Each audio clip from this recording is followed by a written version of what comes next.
applause. Thank you so much, Lazara, for that wonderful piece. My name is Michael Farrow, and I have a crazy echo right now. But my name is Michael Farrow, and I'm so glad to be here and share this time with you. The first thing I want to do, tonight's lineup. There we go. Tonight's lineup includes community conversations. It also includes musical performances, one by myself. And it also includes the most important thing, our next mayor, India Walton, who's going to lay out a plan to build a better Buffalo. So come on up here, India.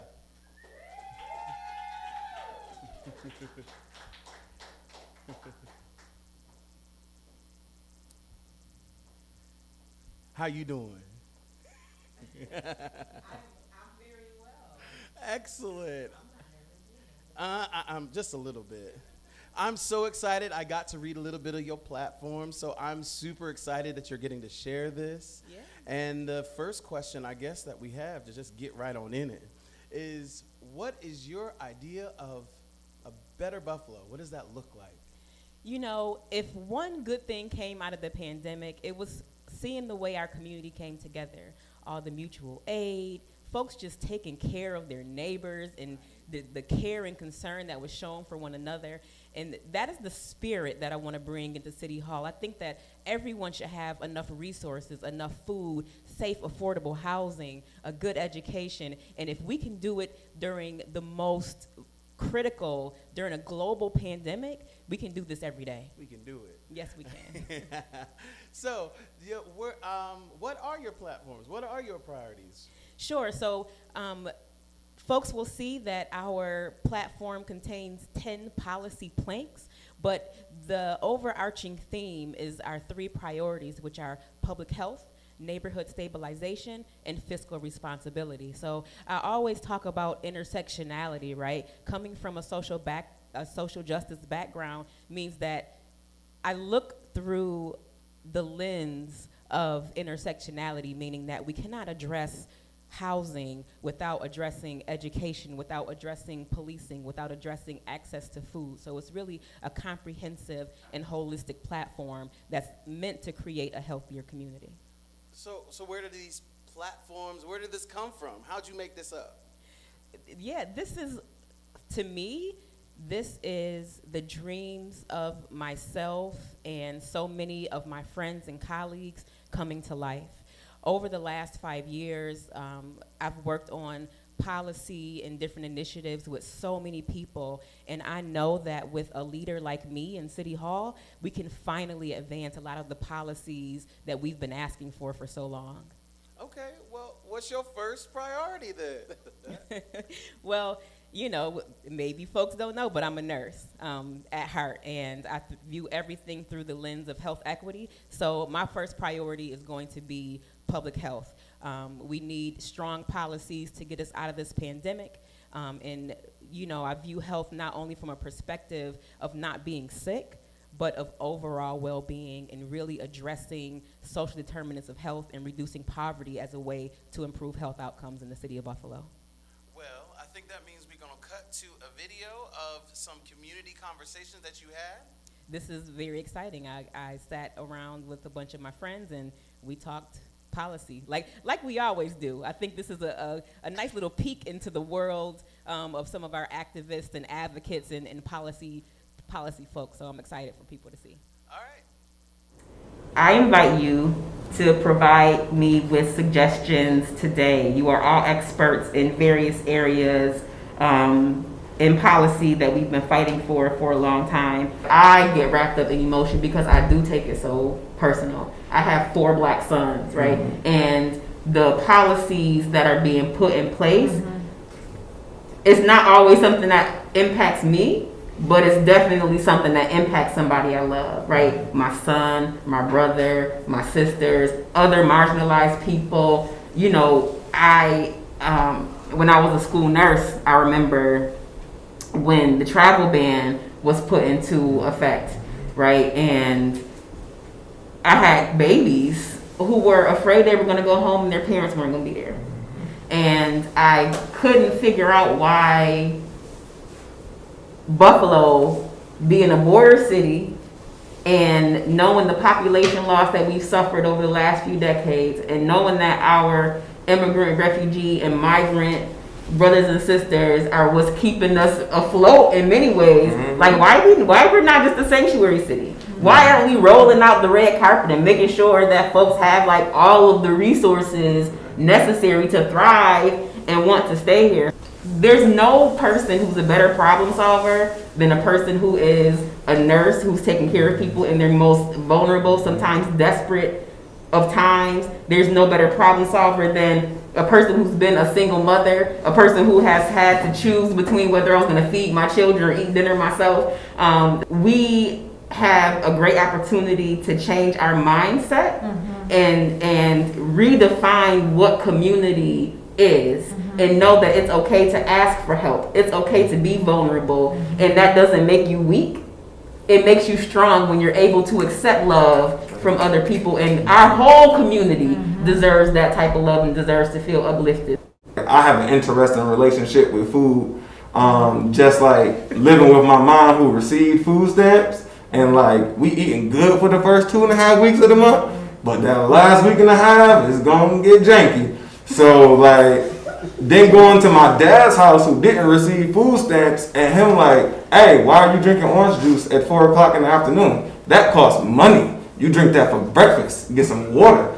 And like, so my relationship personally with food has always been something that was like weird. It's just been weird. So as I was more educated and receiving better access, I started understanding that like food is a human right. It's always that weird balance. So working with young people, just trying to increase their access, so that way they don't have that complicated relationship like I have. But also like just being involved with the different community gardens and just becoming like more connected to the land and my ancestors and the history, and getting like that connection. I think has been something that's been really transformative for me personally, and it completely changed like my personal relationship to food and how I try to orient young people. For me, my food access journey has been one of like my own self-discovery, but also really just trying to increase the access for the young people who I work with, but also educating like my mom and some of the other people in my family too, who we gonna fry everything and everything is in butter, but how do we open up our playbook and do something a little bit different? We have cancer clusters in our city, and they're around the highways. The highways go through the lower income neighborhoods, and the people in those neighborhoods are way more likely to develop different kinds of cancers. And that is environmental racism at its basic. You know, you can't get any clearer than that.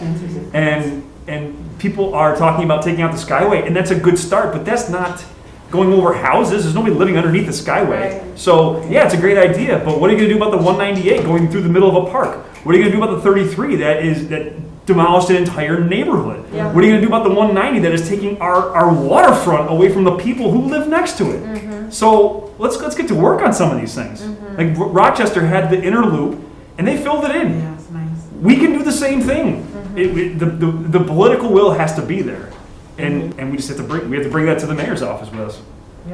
Yeah, listen, I can't wait to restore our community and, you know, help the people in Hamlin Park see their vision come to life before it's too late. Like these are folks who've been working on this for so many years and, you know, haven't gotten much traction. And like, I wouldn't dare have a cloud walk produced before we do something about the injustices that occur as a result of the creation of the 33. I mean, when I look at photos of Humboldt Park before the 33, like, it's heartbreaking. It's so sad, but it is a visual representation of the value that Black community has had in the city of Buffalo for so long. And it's time for leadership that is not only going to say that this is not right and acknowledge it, but to also actively undo the harm. Our infrastructure is directly related to our climate health as well. So infrastructure racism plays a direct role in our access to trees, in our access to street furniture. redesigning, when we talk about redefining safety and we talk about like reimagining our streets and investing in our streets, we can actually use it as an opportunity to create like living infrastructure in our communities as well, as far as trees and bushes and things of that nature, because what it does is it makes space for those types of things. The city is our opportunity, right? It's like a open field, like a playing field. Like as people of this community, we have the opportunity and the ability to redesign it in ways that we see fit, that works for us and you know, our future. We had a conversation a couple of weeks ago about the way some trees were removed in the neighborhood. I always gotta go. I still watch the fruit though, y'all. I'm sorry, I can't help it. It's like it's my political home. It's my place where I cut my little activist teeth. There's studies that come out that show like urban cores are hotter than the surrounding areas because there are no trees. If you go down Ferry Street, right? I don't know if this is common knowledge, but Main Street is the Great Divider. If you go down East Ferry, when you cross over Main Street, it is now West Ferry. If you travel down and you look around, you'll notice when you cross over Main Street, there's trees there. When you get to West Ferry, on the east side of the street, there is none. Like why? That's not by accident, y'all. Right. These are decisions, right? It might seem incidental, but this is the city's Department of Forestry. Like, all right, guys, plant trees here. Don't worry, we don't need to do that, right? They're not making the most 311 calls, so I guess that means they'll wait, right? So, like, we immediately, increase funding to our Department of Forestry. Make sure that not only are we planting trees and restoring the tree population, but that they're properly cared for. I want to create an Office of Sustainability. The state is about to pass the Climate Community Leadership and Investment Act that dictates that polluters pay impacted communities. And when that investment comes into the city, we have to make sure that it goes to communities that have been most harmed by climate change. We have to ensure that when we get this influx of climate refugees that keeps coming in the news cycle, that is not only the people that can afford to run away. Over the summer, you were out with us, either in your role as a legal observer, Yes. or in your role as bike support, Yes. protecting the protesters, Yes. who were crying out about the injustices that Black people are facing in the community in regards to police. And someone hit you with their car. They did. And here you are, sitting next to me. Thank you for putting your body on the line to speak out for Black lives. But how are you feeling? I survived, that incident in September because I have a community like all of you here. And I cannot tell you, I got home from the hospital and I physically felt love. I physically felt the prayers. And I was overwhelmed on a constant basis, not with the tragedy, but with the love. Like being here, being a part of your campaign, it is about community. It's about uplifting each other, keeping each other safe. It is about keeping each other safe, and that's on every level, whether it is infrastructure, whether it's economics, health. So that's kind of how I've been surviving, is that I've got a community. I've got you all that have been lifting me up, and I hope to continue to lift you all up too. And I'm always so thrilled whenever I see you talking about health and health care and health disparities, not just the physical health, because goodness knows I've come back from the physical health. That's not a problem. It's I think about all the mental health disparities too that are affecting people, and as COVID continues, it's going to get worse. It's not just physical health. It's not just good nutrition. It's the mental health too that we really need to be focused on. Welcome back. In order to recover from the pandemic, it requires leadership that is going to center people, love, community, and compassion. As mayor, I am committed to a just recovery. I am committed to getting resources to the neighborhood level and money in people's pockets, because that is how we recover. That is how we move forward. And not only do we survive this pandemic, but we thrive as a community. Public safety is also, long before the summer protests, public safety has been an issue in Buffalo.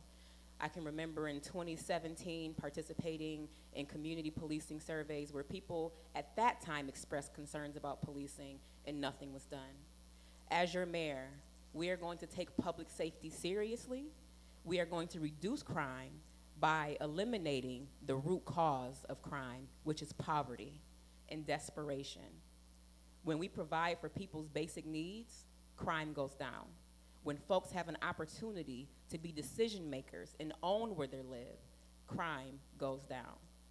I am going to work with the Common Council to implement a community-led, independent police oversight body that will have subpoena power, the original powers that were asked for in the Police Advisory Board.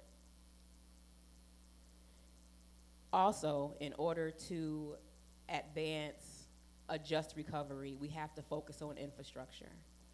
We cannot find our way out of our budget deficit. We cannot find our way into making people obey the speed limits.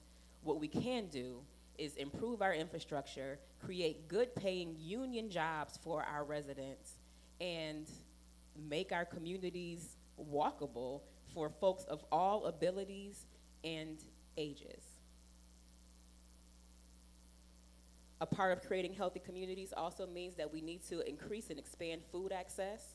As mayor, we'll focus on community-owned ways to bring fresh food into our neighborhoods, fresh, healthy food into our neighborhoods.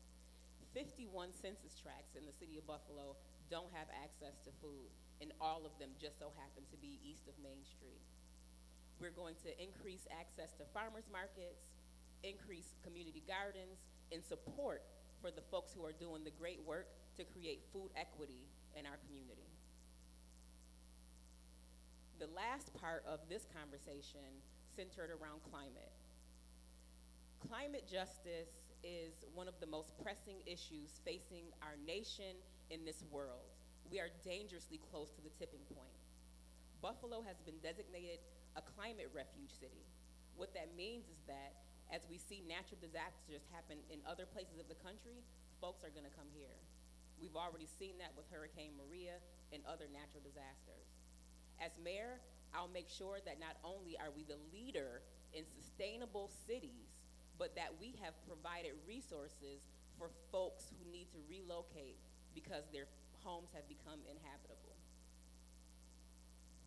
I think that's all I have to say for now, and I'll turn it back over to Mike.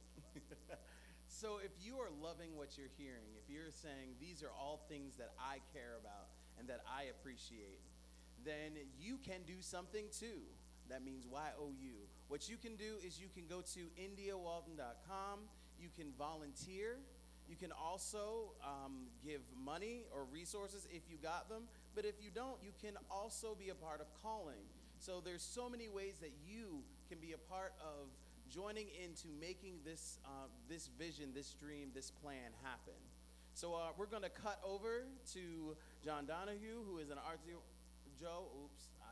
Joe Donohue, who's an RT award-winning artist, and he's going to perform for us.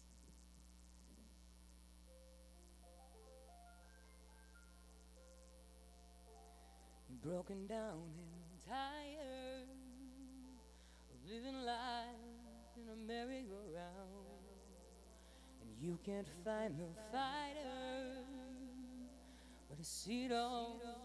We're gonna walk it out. Move mountains. We're gonna walk it out and move mountains. No, rise up, rise like the day, oh, rise up, rise unafraid, oh rise up, and I'll do it 1,000 times again. And I'll rise up, ride like the waves, oh rise up, rise unafraid, oh rise up, and I'll do it 1,000 times again. For you, for you, for you, for you. Listen as your day unfolds, challenge what the future holds. Try to keep your head up to the sky. Others, they may cause you tears. Go ahead, release your fears. My, oh my, yeah. You gotta be bad, you gotta be bold, you gotta be wiser. You gotta be hard, you gotta be calm, you gotta be stronger. You gotta be cool, you gotta be tough, you gotta stay together. All I know, and love will save the day. Time asks no questions, it goes on without you, leaving you behind if you can't stand the pace. The world keeps on spinning, can't stop it if you try to. Best part of danger is staring you in the face. There ain't no mountain high enough, there ain't no valley low enough, there ain't no river wide enough to keep me from getting to you, baby. From getting to you, baby. I rise, I rise, I rise, we rise, I rise, we rise, I rise, and I'll rise up, rise like the day, I'll rise up, I'll rise unafraid, I'll rise up, and I'll do it 1,000 times before. And I'll rise up, high like the waves, I'll rise up, in spite of the ache, I'll rise up, and I'll do it 1,000 times before. For you.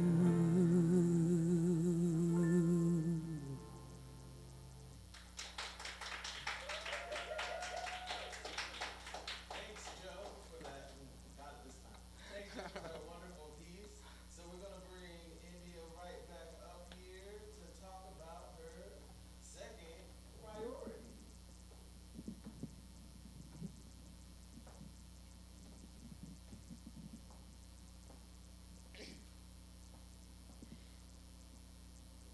Yeah, thank you again for that, Joey. And it's actually Joey's performance is a great segue into our second priority area because Joey's my neighbor.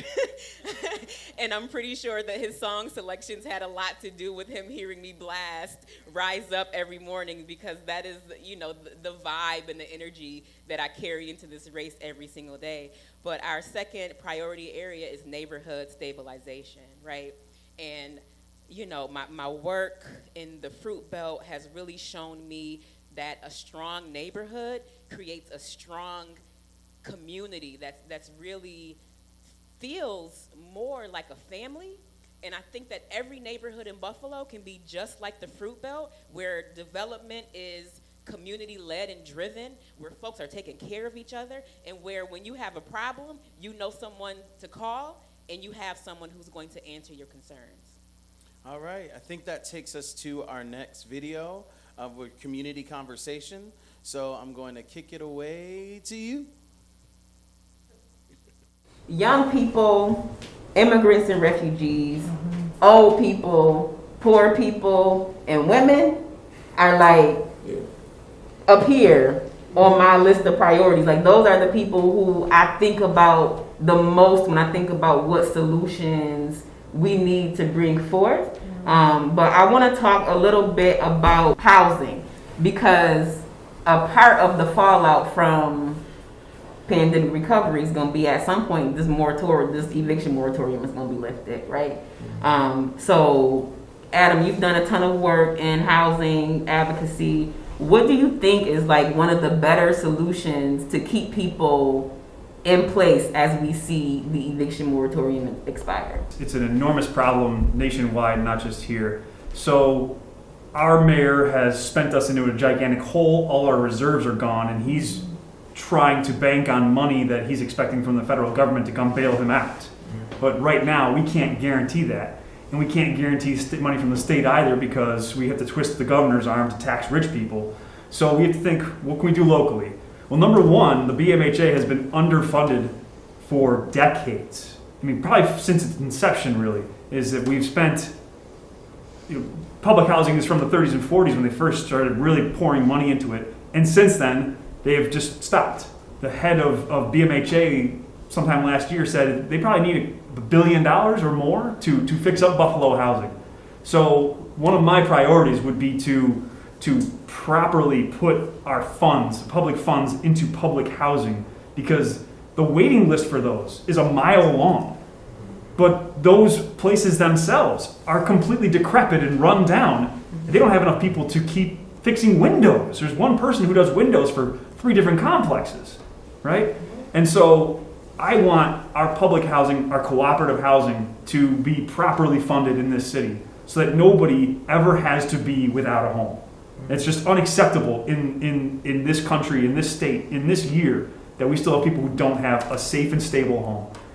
And then as far as non-public, our housing court has the ability to do so much more than it does right now. So we have, and I hear the stories, the awful stories from tenants over and over and over again about the squalor and the awful conditions they are forced to live with because their landlords refuse to fix things. And the landlords know that they can get away with it because maybe some of these people don't have anywhere else to go. And they know that because we have such a gentrification problem here in the city of Buffalo that housing prices are skyrocketing in certain neighborhoods, right? And so those are the people who are saying, well, I'm getting priced out of my apartment. There's no rent control here in Buffalo because Albany didn't give that to us in 2019. And so the landlords are coming in and saying, I'm going to raise your rent $300 next month. And so they have to go find a new apartment, but there's nothing left in their price range. And so we're just having these people that are just being moved around the city because that's all they can do. And when you move somebody out of an apartment, they are twice or 3 times as likely to move again within the next year or 2. You're just destabilizing people's lives. You're destabilizing children's lives. And it just has to stop. So our housing court has to start stepping in and being harder on people with code violations on their houses. We start putting more properties into receivership so that these landlords don't keep making rent money and extracting wealth out of our communities. These landlords don't live in these communities. They live, most of them live in the suburbs. They live downstate. They live in Canada. They're not from our communities, most of them. So why are we allowing them to extract wealth from our communities? We have to put a stop to that. I was realizing as a nurse that like housing is the foundation of a healthy life, and somehow I wound up being an affordable housing developer and going through the process of trying to get city-owned land to build affordable housing on and coming up against so many barriers and so many walls. And it's like, man, if we just had somebody who was like on our side just a little bit, somebody who would even try to work with some of the great organizations that are doing such good work, just make it easy for us to do our jobs, we wouldn't see at least the level of crisis that we're at right now. So, Catherine, you have experience working that city auction. Can we talk a little bit about how we can maybe revamp that process to not only keep people in place, but also to keep some of these homes off of the speculative market, out of the hands of investors and the LLCs, and what are some of your experiences that you've had with that auction process? As residents of the city, really, I think that there should be a priority for residents to be buying property at the auction. The auction in and of itself is really crazy. And one of the things that we've seen is that the city has been pervasive and predatory in the way that they have continued to evolve the auction process. So prior to, if you were behind on your taxes, that's what gets you into the auction. Also, Buffalo is one of the few municipalities in the state of New York that also puts you into the city auction if you are behind on your user fees, which means your garbage, your water, and I believe the threshold is $200. Yeah, so that's a wild fact. So essentially you would have homes, generational homes, wealth for people, particularly concentrated in the 14215 zip code, particularly concentrated on the east side of Buffalo, where then you would have these properties that are now being turned over and being put up for sale in the auction. What we've seen over the last 5 years in particular is that prices at the auction have gone up exponentially. One of the things that we saw was that if your house was in the auction, essentially it was because you owed back taxes. What we saw was that when it was auctioned off, whatever the price was in excess of the taxes that you owed, that would be surplus money that could go back to the homeowner, to the previous homeowner. So essentially, if you had arrears, if you had to pay off part of the mortgage, if you had to do any sort of thing, whether it was health related, some people paid for college expenses for their kids, some people were able to buy new homes to start their life over again, you had access to that capital. What we've seen recently is that the city in the last year or so, they actually have taken title to all the properties that go into the city auction. So we need to see that reversed. That would be great.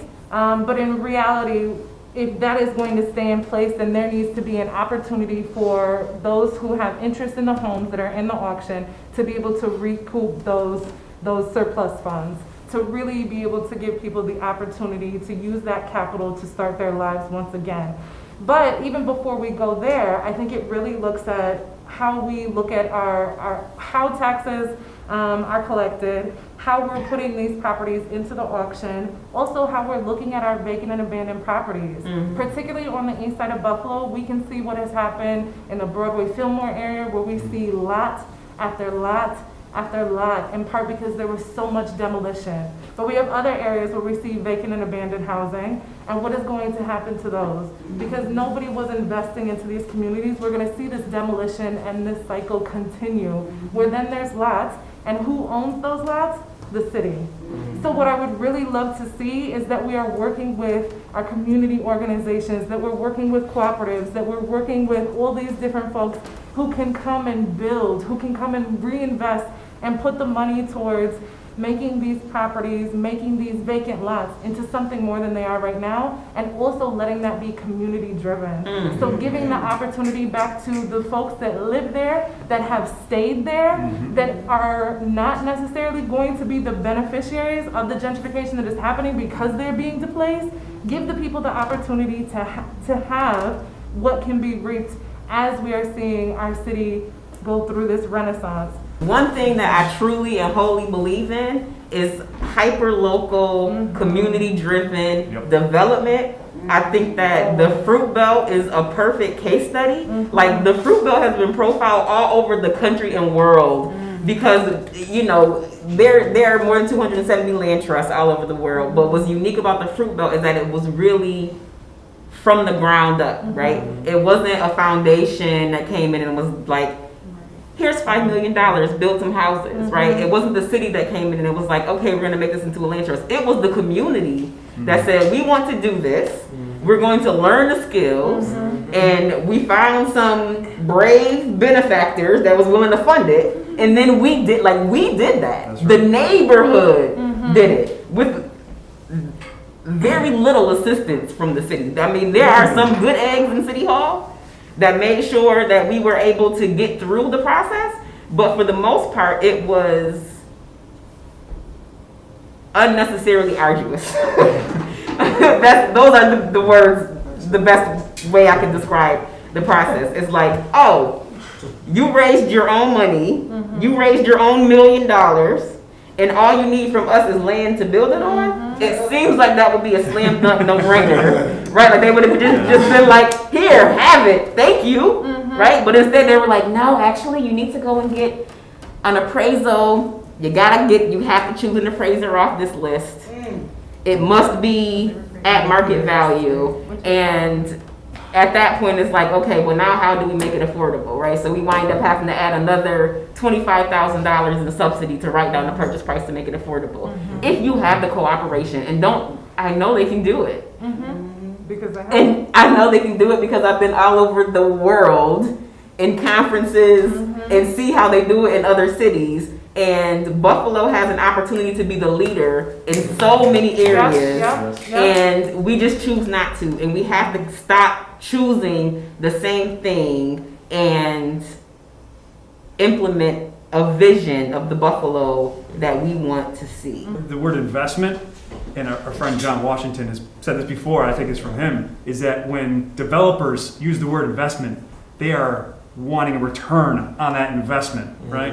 They're not putting that money out there because they are being helpful or out of the goodness of their hearts. No, they want something back. They are taking something back for that. Whereas the Fruit Belt invested in themselves. There's the people investing in the community. We need a lot more of that, not the outside money. Yeah, that is so true. And the Fruit Belt is a unique neighborhood, but it's not an anomaly, right? Like that can happen in Broadway Fillmore. That can happen, in what used to be Central Park. I don't know what they calling it these days, but that can happen neighborhood by neighborhood, and we can really give folks control of their own neighborhoods. And when you have that sort of skin in the game, you see crime go down, you see the standard and quality of living go up, you see education improve because our babies go to school ready to learn because their neighbors are the mayor or a nurse or a social worker, and they see people like them in positions of power and authority and decision making and building community, and it just puts you in a different mindset. And I'm so excited that this is the future that we are creating for our young people. All right. There were so many good points made in that conversation. And I hope by now you can tell what I mean when I say that we have intersectional issues, right? Our policy platform has 10 planks because we have complicated issues that have been going on for far too long. We can house our people. We can solve the affordable housing crisis in Buffalo. We can create permanently affordable housing. We can have community-led development. Another point that we hit on is immigration. This is something that's really important to me, and I think that it became more apparent to me as a school nurse when the travel ban was put into effect, and there were children in my school building who were afraid to go home because they didn't know whether their parents were going to be there or not. So we have a responsibility as a community where our new residents mean so much and add so much to this community for them to feel safe and protected.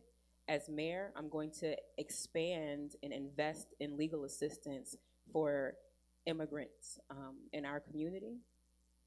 And why not be a sanctuary city? Why not be brave and bold in our policies and really show where our priorities lie?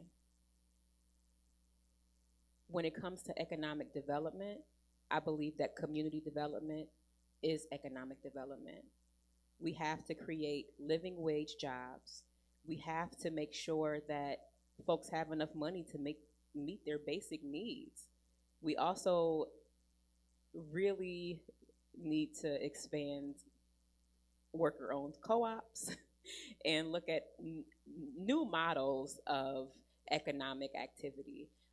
And I think that the beautiful thing about this evening is that we are in a space with artists and musicians and a part of our economy that goes often unsupported is arts and culture. So I'm very interested and excited to bring all of these pieces together to create an economic development platform that is a revenue generator that does not depend on fines and fees and penalizing poor people and attempting to balance the budget on the folks, on the backs of poor people and black people and hard-working Buffalonians.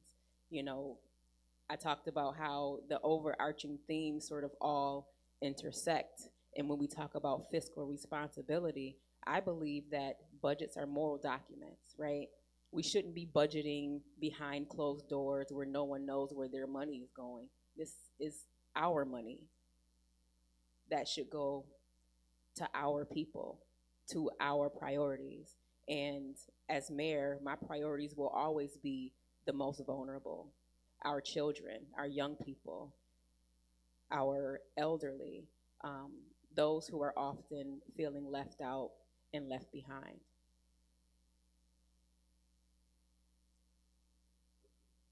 Oh, that's that. That was easy. Not really. I mean, a lot of work went into it, but you know, when it comes out of your mouth for the 17th time, it gets easier and easier. And I think it should get easier to hear and easier to believe in. And these are all of the reasons why you want to vote for me. But without further ado, I'm going to kick it over to our MC because now we're going to be blessed with more music. So here's Mike. Enjoy.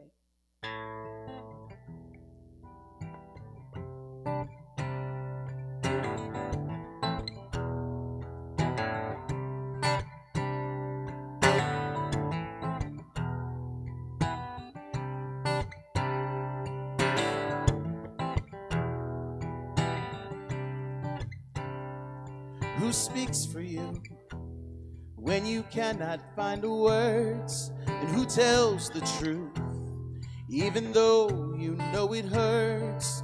Who leaves on the light and sleeps on the floor in hopes that you walk through the door? I want to know who speaks for you. There's someone somewhere softly singing, what am I supposed to do now? There's someone wishing you were coming home.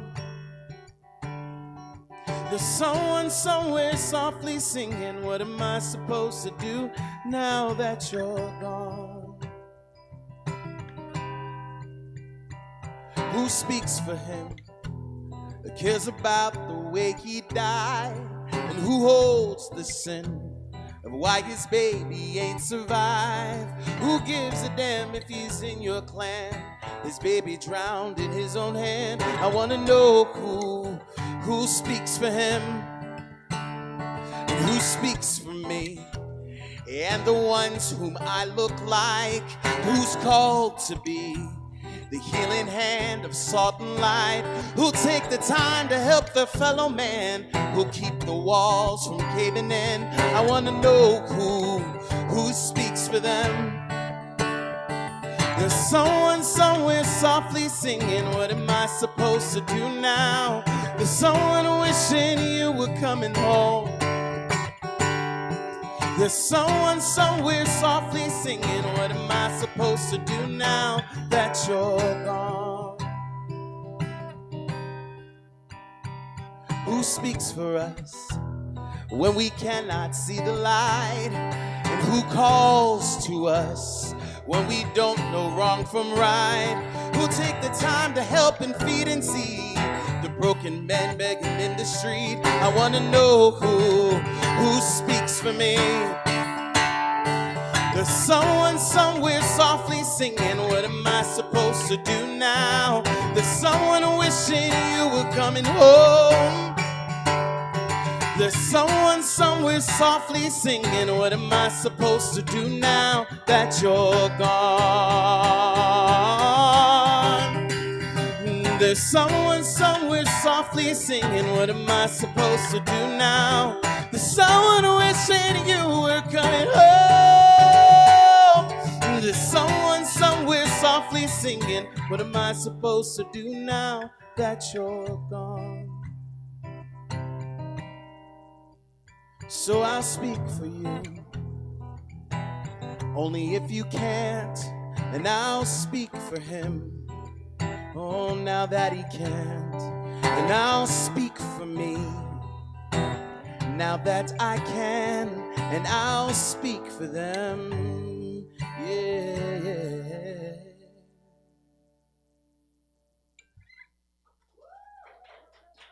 Thank y'all. And we're going to cut right to the next segment of video. So, ready? 3, 2, 1. Here we go. A lot of our small business owners did not have access to PPP loans, don't have access to traditional lines of credit, period. So what are some of the ways that you think we can be more supportive for the little guy in Buffalo? Even though 2020 is over, 2021 is just an extension of it, and we're going to see the impacts of this economic downturn for years to come. We're going to see that people are still hurting, and so when we think about the small businesses, some of them that may never open again, what can we do to really support those that exist, and what can we do to support individuals in keeping as much of their paychecks to themselves as they can, and as much as stimulus checks that are still anticipated to come. We do a lot of work with the banks, and so part of what we see is really having the ability to not just work with the systems that exist, but also creating new systems. So really being transformative, thinking about how we can keep taxpayer dollars in the community, not in big banks, not in Wall Street banks and that sort of thing. So really looking at new ideas so that we can make sure that our communities stay whole, and that we can make sure that we are able to invest in us and bet on us. And that's what I see this as. Yeah, I'm really excited about the prospect of working together to realistically plan for a public bank, to realistically give people access to capital without having to go through all of the bureaucracy and hoops of credit worthiness and things like that, and really to foster in cooperatively owned businesses and shared equity housing, and really show people that there's another way, and we don't have to keep doing things the same way, because it's not getting us the results that we really need. So thank you for sharing that. I see all of these different issues, and I'm like, you have housing court, and you have landlords who are investing in property to extract more money, and then you got to deal with eviction and all this other stuff. But for me, I just think the solution is give people the money. Like, give people access to the capital so they can buy their homes. Like, I feel like we're piecemealing access to housing, right? So you have rental assistance at DSS, and then you have the BMHA housing project, and then you have the wonderful fruit belt, which is great, and you have all of these different things. But I think a lot of the issue is just giving us the money, right? Like they did during the New Deal or the Great Depression to all of those white folks who were coming out of the war. The government bailed them out to get housing. Why can't that happen now? Like, my parents need housing now, right? So I just think, like, yeah, between housing and healthy foods, absolutely. Like, I see a Buffalo where we get access to the money we need to get to generate to have generational wealth for our children and our future. And I also see a Buffalo where, having access to healthy food isn't such a barrier. I've thought a lot about the get money in people's pockets thing. And there is this person who I'm a big fan of. His name is Michael Tubbs. He's the former mayor of Stockton, California. And one of the things that he did was they trialed a universal minimum income program, right? So they were not able to roll it out to every citizen, but they did a pilot program where they took folks and gave them money, no strings attached, no questions asked. And when they went back and surveyed the people about what they used the money for, most of them bought food, paid for childcare, started a business, put their kids in extracurricular activities, bought furniture. Like, no one is taking this money and like going on a cruise. Like, when you subsidize people's income who don't have it, they do the right thing with it, right? And the city's own housing study said it's not that we necessarily have a problem with affordable housing. We have a problem with stagnant wages.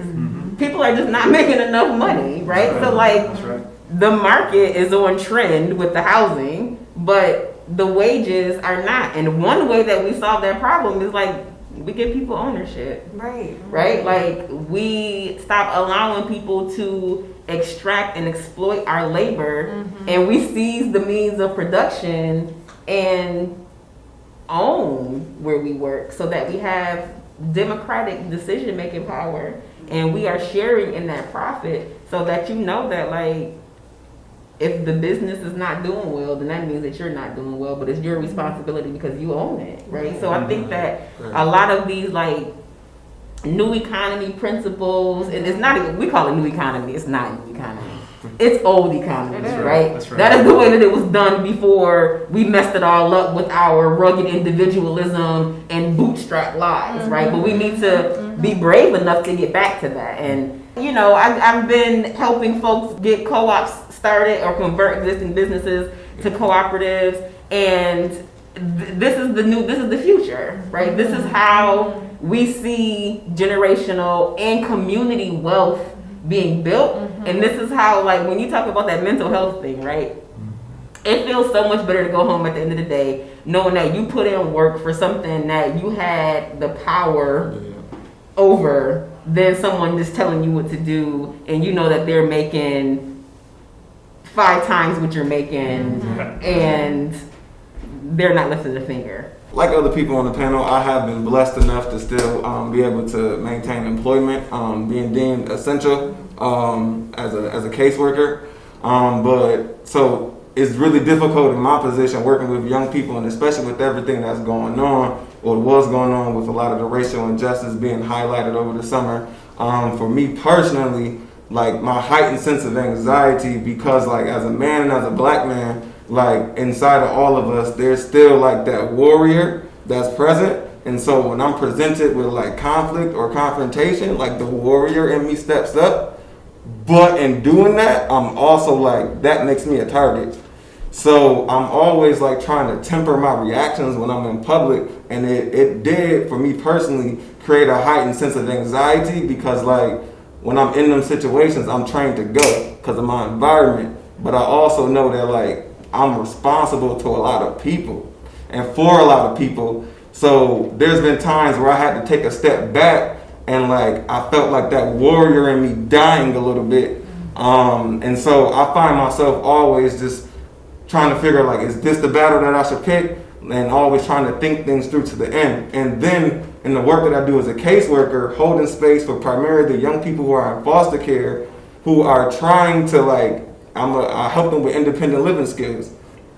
There aren't really many resources for them that are available to help them with jobs, to help them with their education, and we don't have the opportunity to meet and convene where they can network. So I've been blessed to be doing this work since I was 16, and it's not what you know or who you know, but who you know that can do something for you, and that's how I've been able to survive. But I can't provide those opportunities for the young people who I work with so they can get ahead and change their lot in life, just because everything has been shut down. Hiring practices have become a lot more complicated. And then in addition to that, like the education is just like lackluster. So I have a 4-year-old daughter too. And there's some times where like, I'm like, dude, you better off watching PBS than sitting in the Zoom school all day. Like I'd rather you watch Arthur or something like that, because this just ain't cutting it. You know what I'm saying? Like it's just not cutting it. You can get a lot more probably off of YouTube than what you're getting distracted in this situation. And so even with like a lot of the young people who I work with, that school environment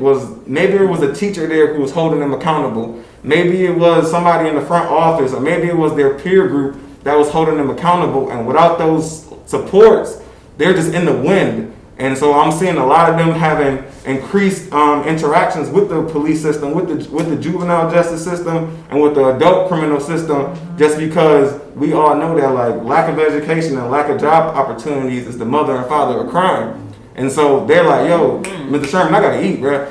So I'm like, I know I'm trying to work on this, or whatever I'm working on just ain't moving fast enough for them. And so like the lack of mental health resources that are available specifically to young people, I think is definitely an issue that I'm finding myself facing. Like you said, as a full-time black man, a lifelong Buffalo resident, like this is my city. This city is my heart. I take everything that happens here personally. Well, I would like to thank all of you for all of your knowledge and expertise. I can't wait to take this out to the community and get feedback and really push a people's agenda forward. So thank you all. This is exciting. I'm glad that we're all in.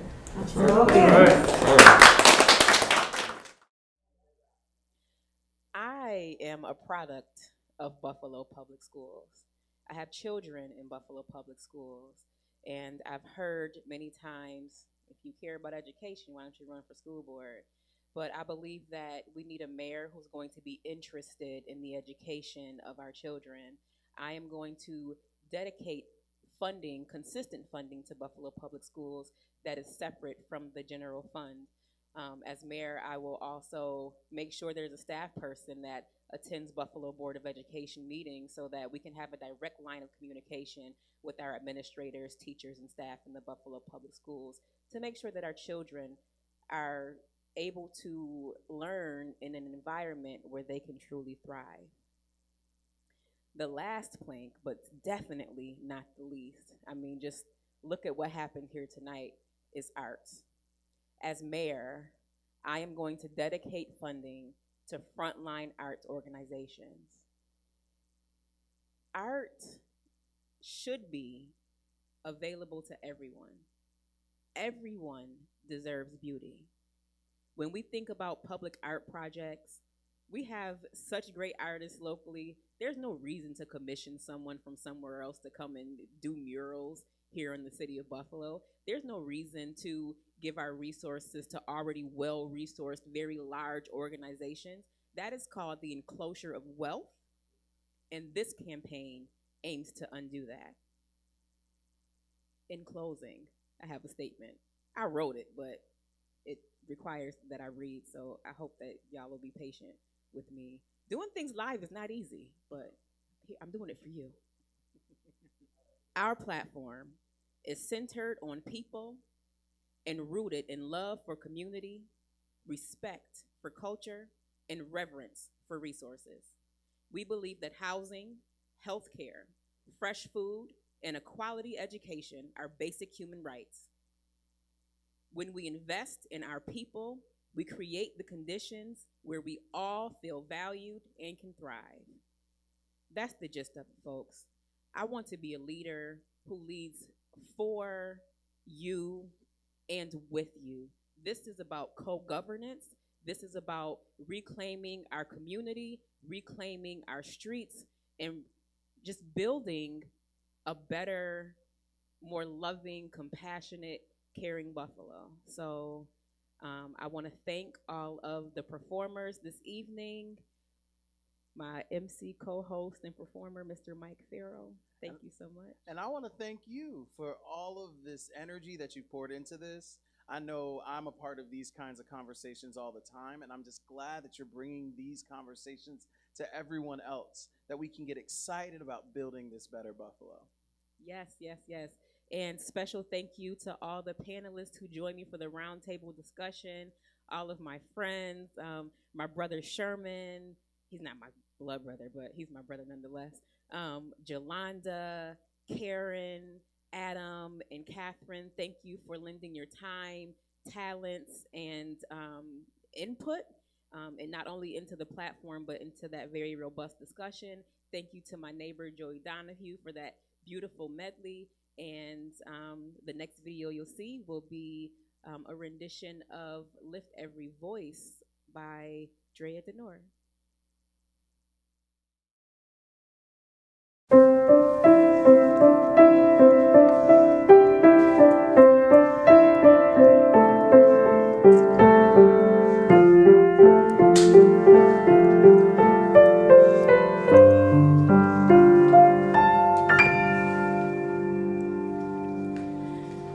Lift every voice and sing.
that the